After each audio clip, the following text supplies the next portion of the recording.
एक and consumer को आज भी हैरेसमेंट का सामना करना पड़ता है। मैं सबसे कहता हूं, बार बार कहता हूं, अगर आपका एक ऐसा नेटवर्थ नहीं है कि आपको सोचना है कि नेटवर्थ का कितना पैसा प्रॉपर्टी में, कितना स्टॉक में, कितना गोल्ड में डालें, तो आप प्रॉपर्टी नहीं खरीदें। अगर आपके पास नेटवर्थ भी है तो भी आप अंडर कंस्ट्रक्शन नहीं खरीदें। रिस्क फैक्टर ज्यादा है, रिवार्ड कुछ भी नहीं है। पहले तो एक दौर था कि एप्रिसिएशन रेट बहुत फास्ट था, आज तो वो भी नहीं है। मैं रियल एस्टेट के खिलाफ जितने वीडियो बनाता हूं, मैं देखता हूं किस तरीके से पूरा बिल्डर का इकोसिस्टम, उनके ब्रोकर्स आकर के आप बैकलैश करते हैं। उनको लगता है मैं उनका गेम स्पॉइलर हूं, क्योंकि इस देश में एक पढ़ा लिखा कंज्यूमर कोई नहीं चाहता है। सरकार भी नहीं चाहती है, बिल्डर भी नहीं चाहता है। जो डेवलपमेंट अंडर कंस्ट्रक्शन जो प्रॉपर्टीज होती हैं, क्या उनमें पैसा लगाया जाए? ये उम्मीद की जाए कि अगर वो 2.5 साल कह रहे हैं तो नहीं, चलो 5 साल में दे देंगे। अंडर कंस्ट्रक्शन में घर खरीदने पे वो दे देंगे, पहला तो यही क्वेश्चन मार्क है। अगर डिलीवरी नहीं हुआ, अगर बिल्डर ही खुद को बैंकरप्ट डिक्लेयर कर दे, पहली बात। दूसरी बात, अगर वो डिलीवर करेगा तो कितने साल में करेगा, और तीसरी बात, क्वालिटी क्या होगी, एमिनिटीज होगा या नहीं होगा, और अंडर कंस्ट्रक्शन लेने के फायदे क्या हैं। हमारे एक जानकार ने बताया कि उन्होंने जहाँ पैसा लगाया, अपने लिए निजी मकान खरीद रहे थे, फ्लैट खरीद रहे थे, वो सोसाइटी में उन्होंने 20वीं माले पर लिया और अप्रूव था 18 माले तक। 19 और 20 2 माले, यानी कि हर फ्लोर पे 6 फ्लैट। तो ये 12 फ्लैट अवैध थे और उन्होंने 20वीं माले पर ले लिया था। अब उनको नहीं पता उनका क्या भविष्य है। तो एक फ्रॉड ये भी है। आपने कहा रेरा 10% के बाद ही कागज़ दिखाएगा, तो 10% देने के बाद अगर कागज़ देखना है, तो फिर ऐसा बायर जाए कहाँ? ये एक बहुत बड़ा सवाल है। हमें रेरा से हमारे जो लोग हैं, जो आम जनता है, जो फ्यूचर बायर हैं, उनको ये रेरा से ही सवाल करना चाहिए कि 10% देने के बाद अगर हम कागज़ देख रहे हैं, तो आप तो हमें पहले ही ब्लैकमेल कर रहे हैं। तो ये एक बहुत रेरा से भी पहले ये सवाल सेंटर से है कि जब आपसे सुप्रीम कोर्ट ने कई बार कहा है मॉडल बिल्डर बायर एग्रीमेंट हो, सबको पता हो बिल्डर बायर एग्रीमेंट में यही क्लॉजेज हो सकते हैं, पहली चीज वो नहीं है। दूसरी चीज, एक टोकन अमाउंट 10,000 रुपए देने पे आप बिल्डर बायर एग्रीमेंट की कॉपी आप बायर को मेल पे डालें, सो दैट कि अगर उसको क्लॉजेस नहीं पसंद है तो उसका सिर्फ 10,000 रुपए का ही स्टेक पे है। ये सारी चीजें आपको करनी पड़ेंगी बिल्डर बायर एग्रीमेंट की। अच्छा, आप रेरा कहता है कि आप आइए चैलेंज कीजिए, हम आपका रिफंड दिला देंगे अगर आपको गलत हुआ है।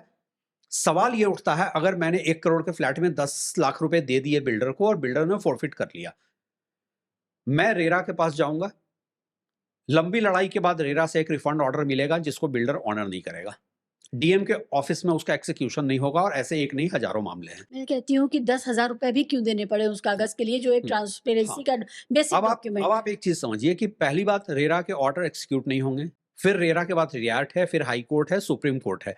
और Supertech twin tower demolition case में सुप्रीम कोर्ट ने भी कहा था, how many buyers have the might to get into costly and lengthy litigation. तो अगर बिल्डर भी जानता है कि उसके सारे क्लॉजेस गलत हैं, सब कुछ गलत है, उसके बाद भी उसके 1,000 यूनिट में से एक दो बायर कोर्ट जाने की गलती करेंगे, हिम्मत करेंगे, 10 साल खींचेगा, फिर पैसे दे देगा। उनके पैसे से तब तक वो बहुत कुछ कमा चुका होगा। सी, रियल एस्टेट में तभी मैं कहता हूं रेरा, डिमोनेटाइजेशन, ये सबको इवन हमारी मीडिया रिफॉर्म्स बताती है। ये एक लेवल का पॉलिसी इंटरवेंशन है। रियल एस्टेट में रिफॉर्म्स नहीं हुआ है। रियल एस्टेट में रिफॉर्म्स की जरूरत है। जितने रियल एस्टेट के स्टेक होल्डर आपके पॉडकास्ट में भी आते हैं, वो कहते हैं कि फुल प्रूफ सिस्टम है, रिफॉर्म हो गया है। तो अगर रिफॉर्म हो गया है तो रिफॉर्म किसके लिए हुआ है? एक एंड कंज्यूमर को आज भी हरासमेंट का सामना करना पड़ता है।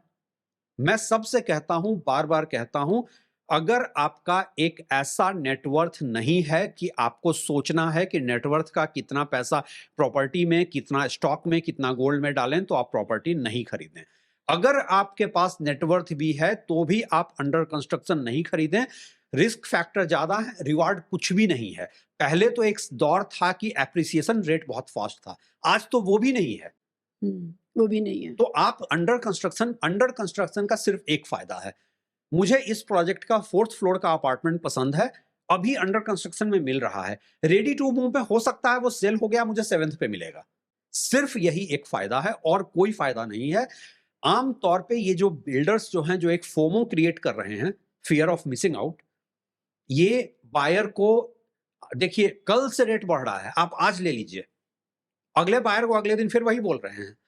तो ये रियल एस्टेट का जो पूरा इकोसिस्टम है, इनका जो कार्टेल है, मैं रियल एस्टेट के खिलाफ जितने वीडियो बनाता हूं, मैं देखता हूं किस तरीके से पूरा बिल्डर का इकोसिस्टम, उनके ब्रोकर्स आकर के अब बैकलैश करते हैं।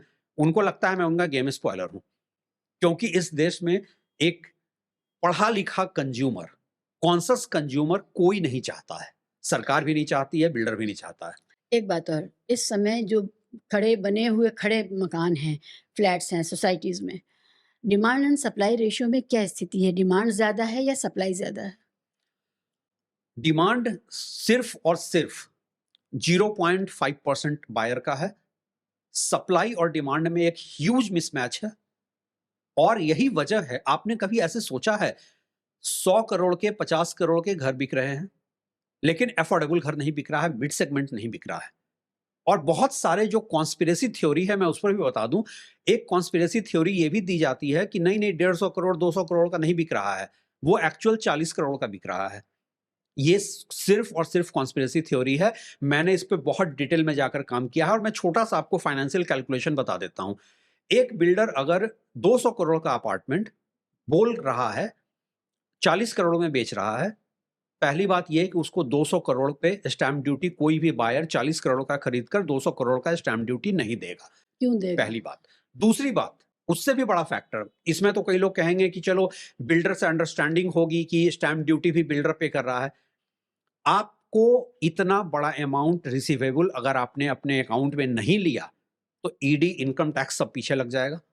और इतना बड़ा रिसीवेबल अपने यहाँ लेने पे, नॉर्मली ये खबर कहाँ से आती है, 150 करोड़ 200 करोड़ की घर बिक रहे हैं, प्रॉपर्टी रजिस्ट्री ऑफिस से आती है।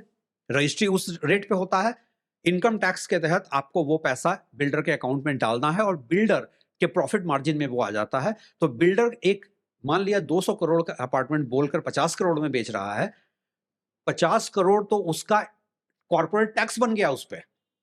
कैसे वो हो सकता है? ये कॉन्स्पिरेसी थ्योरी है।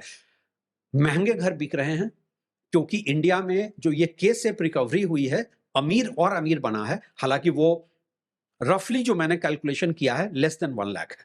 ओह! 1 लाख के आसपास लोग हैं जो बहुत पैसा है जिनके और वो पास, सब कॉन्सन्ट्रेटेड हैं बड़े शहरों में, इसलिए वो दिखता है। दिखता है। बड़े शहरों में कॉन्सेंट्रेटेड हैं, अल्ट्रा लग्जरी प्रोजेक्ट्स में कॉन्सेंट्रेटेड हैं, इसलिए दिखता है। और जो मिड सेगमेंट और अफोर्डेबल नहीं बिक रहे हैं, और यहीं पे आपको एक बात बता दूं जहां से हमने पूरा डिस्कशन शुरू किया था, आखिर क्यों बिल्डर्स का इंटरेस्ट हो गया है कि उनको म्युनिसिपैलिटी मिले? क्योंकि वो समझ गए हैं कि अब घर बिकना बहुत मुश्किल है। मैं एक नहीं, ऐसे सैकड़ों बिल्डर को जानता हूं जिनके लास्ट लॉन्च प्रोजेक्ट कंप्लीट हुए आज 4 साल हो गए हैं, एक भी नया लॉन्च नहीं किया है। हुँ। क्योंकि जो अल्ट्रा लग्जरी का बायर है, वो उनके पास वो क्लाइंटेल नहीं है, वहां पे वो टिक नहीं सकते, और उससे कम में सेल नहीं है। तो जनता अपनी म्युनिसिपैलिटी बचा ले, अपने बचा ले। कॉर्पोरेशंस बचा ले, अपने हाथ में रखे, जहाँ पर आप ज़्यादा अधिकार से सवाल कर सकते हैं। टैक्स पेयर के पैसे का जो आर्गुमेंट होता है, वो बिल्डर के साथ आपका चलेगा नहीं। तो अगर आपने वो नहीं बचाया, तो फिर वही होगा, जियो और एयरटेल वगैरह पर हम डिपेंडेंट हो गए। बीएसएनएल, एमटीएनएल ख़त्म किया गया, उसको ख़राब बता के या निष्प्रभावी बता कर के अपनी म्युनिसिपैलिटीज़ को खुद इन्वॉल्व होकर के बचाइए, बजाए इसके कि उसको कॉर्पोरेट में जाने दीजिए।